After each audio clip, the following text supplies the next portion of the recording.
Hello દોસ્તો, આપણે special Gujarat police ભરતી માટે કોઈ પ્રશ્ન હોય અથવા કોઈ માહિતી હોય તે આપણે તમને જણાવીએ છીએ. તો દોસ્તો આજ માહિતી નથી કે કોઈ પ્રશ્ન નથી, પણ એક નોંધ છે, કેમ કે ઘણા બધા ભૂલ કરતા હોય છે. તો દોસ્તો આજની નોંધ એટલે કે ખાસ નોંધ તમારી માટે છે કે ગ્રાઉન્ડમાં રાઉન્ડ ભૂલી જવા બાબત. આ દોસ્તો ઘણા હજારે ને મારા ખ્યાલથી 25-30 હજાર વિદ્યાર્થી એકાદો વિદ્યાર્થી આવું કરી શકતો હોય છે. જય ખેલે ઘણા વિદ્યાર્થી મેં જોયા છે, આજુબાજુમાં તમે કોઈ પણ પૂછી શકો છો, આવું થઈ શકે છે અને બને છે પણ. ગ્રાઉન્ડમાં રાઉન્ડ ભૂલી જાય છે, એટલે કે 12 રાઉન્ડ મારવાનો હોય ત્યારે તે 11 રાઉન્ડ મારીને ઊભો રહી જતો હોય છે. તો દોસ્તો પહેલાં તમે એ રાઉન્ડની આપણે વાત કરી, પહેલાં તમે એક આ થોડી માહિતી જોઈ લો. દોસ્તો આ જે વિગત આપી હતી ને પુરુષ ઉમેદવાર માટે, જો સ્ત્રીઓ એટલે કે બહેનોને તો કંઈ જ વાંધો નથી, એમને 400 મીટરનો જ રાઉન્ડ છે, 1600 મીટરનો કુલ દોડવાનું છે, 1600 મીટર કુલ દોડવાનું છે, 400 મીટરનો રાઉન્ડ છે, એટલે કે 4 રાઉન્ડ મારશે એટલે તેમનું ગ્રાઉન્ડ પતી જશે. એટલે તેમને ભૂલ થવાની ઓછી શક્યતા છે, કેમ કે એમને 4 જ રાઉન્ડ મારવાનો હોય છે. ભૂલ વધારે પુરુષો કરતા હોય છે, કેમ કે 12 રાઉન્ડ મારવાનો હોય છે, અમુક ભૂલી જતા હોય છે એના માટે.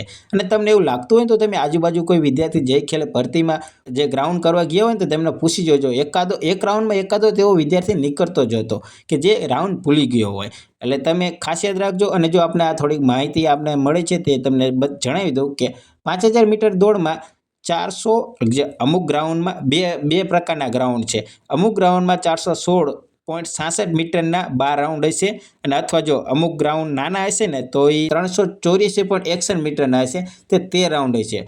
તો દોસ્તો આ માહિતી આપી છે તમને, આ કોમ્યુનિટીમાં મળી જશે, તમે જોઈ લેજો, સરખી રીતે વાંચી પણ શકશો તમે. આપણી ચેનલના કોમ્યુનિટીમાં તમને આ બધી માહિતી મળી જશે. તો દોસ્તો ખાસ યાદ રાખજો, જો અમુક તમને ગ્રાઉન્ડમાં તમને ખબર પડી જ જશે કે 416 મીટરનો જો તમને ખબર પડી જશે કયા ગ્રાઉન્ડમાં 12 રાઉન્ડ મારવાના છે અને કયા ગ્રાઉન્ડમાં 13 રાઉન્ડ મારવાના છે. તો દોસ્તો તમને આ માહિતી મળી ગઈ અને ગ્રાઉન્ડમાં તમને ખબર પડી જ જશે કે કયા ગ્રાઉન્ડ પહેલી જ વખત તમે જશો એટલે કહી જ દેશે કે તમારે 12 રાઉન્ડ મારવાના છે કે 13 રાઉન્ડ. એટલે એની ચિંતા તમે ના કરો, પણ તમે જે અત્યારે ઘરે પ્રેક્ટિસ કરો છો ને ત્યાં તમે 12 રાઉન્ડ મારો અથવા તો 13 રાઉન્ડ મારો, તમે જેટલા રાઉન્ડ મારો તે ગણજો, કેમ કે અત્યારે થોડું પ્રેક્ટિસ કરશો લાગશે.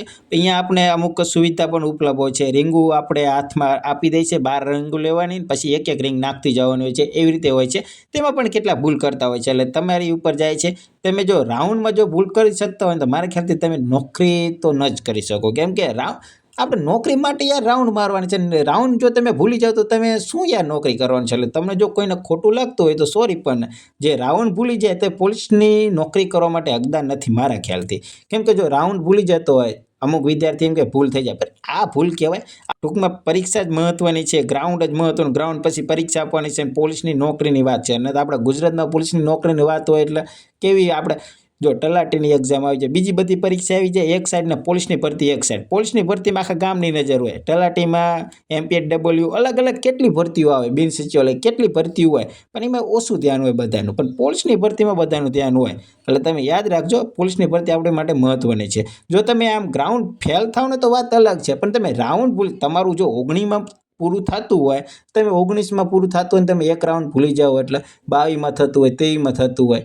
અમુક વિદ્યાર્થી ભૂલી જાય વાત અલગ છે, જેને 27-28 આવીને રાઉન્ડ મારીને ઉભું તો એને તો અફસોસ ન થાય, કેમ કે એને એમ થતું હોય કે ઘરે તો આપણે ગ્રાઉન્ડ નહોતું થતું એટલે ન થયું તો કંઈ વાંધો નહીં. પણ જેને થઈ જાય છે તે રાઉન્ડ ભૂલીને હેઠો બેસી જાય, અને એને અફસોસની તમે કોઈ વિદ્યાર્થીને પૂછો, તમને ખ્યાલ જ હશે કે જે રાઉન્ડ ભૂલીને બેઠો હોય છે. આપણે એવું નથી કહેતા કે એ અલગ રીતે, પણ મેં ક્યારેક કઈ ભૂલ થઈ જાય, પણ આપણે શું લેવા ભૂલ કરવી જોઈએ. એટલે યાદ રાખજો તમે દોસ્તો, કેમ કે ઘણી જગ્યાએ ભૂલ આવી થતી હોય છે, અને ઘણા હજારે નહીં 25,000 વિદ્યાર્થી એકાદો વિદ્યાર્થી આવો નીકળતો હોય છે. એટલે એકાદી વિદ્યાર્થીમાં તમે ના આવો એટલા માટે તમે ખાસ યાદ રાખજો. મારા ખ્યાલથી તો ઓછા જ એવા વિદ્યાર્થી નીકળે છે, પણ આપણે જો કોઈ આપણે ટૂંકમાં કોઈની ભૂલમાંથી આપણે શીખવાનું હોય છે.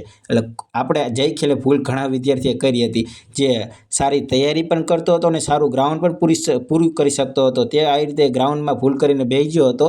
મારા ફ્રેન્ડ હતો, તેના રાઉન્ડમાં એક આવો છોકરો આવી ગયો હતો, તે રોતો હતો, ગમે એ કરે, રાઉન્ડ ભૂલજો શું કરે, બીજી વખત તો ચાન્સ આપવાના નથી. એટલે તે એક બાબત તમે ખાસ ધ્યાન રાખજો. વિડીયો થોડો મોટો થઈ ગયો છે, કંઈ વાંધો નહીં, તમે રાઉન્ડ ના ભૂલતા તમે ગમે રીતે પ્રેક્ટિસ કરો, રાઉન્ડ ભૂલવાના નથી થતા. અને તમે જાણી જ લેજો કે તમારે ગ્રાઉન્ડમાં જઈને કે 12 રાઉન્ડ મારવાના છે કે 13 રાઉન્ડ, તમને ખબર તો પડી જશે. તોય તમારે કોઈ પણ સાહેબને પૂછી લો. અને મારા ખ્યાલથી જો બીજી વધારે ભલે વિડીયો લાંબો થઈ જાય, તમે 12 રાઉન્ડ મારવાના છે તો 13 મારો, અને 13 કીધા છે ને તો 14 મારો. એટલે છેલ્લો રાઉન્ડ તો તમે હાલીને તો મારી શકો કે નહીં, ભલે હાલીને મારો.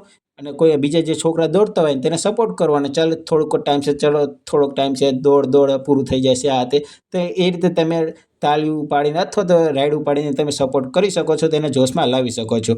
ચાલો દોસ્તો, બીજી વધુ માહિતી નથી દેવી, કોઈ પણ પ્રશ્ન હોય તો તમે મને કમેન્ટમાં જણાવજો, તેનો તમે આન્સર દેવાની જરૂર કોશિશ કરીશ. અને તમે આ બાબત ખાસ ધ્યાન રાખજો, રાઉન્ડ ભૂલતા નહીં. ચાલો દોસ્તો, બીજો પ્રશ્ન હોય તો કમેન્ટમાં જણાવજો.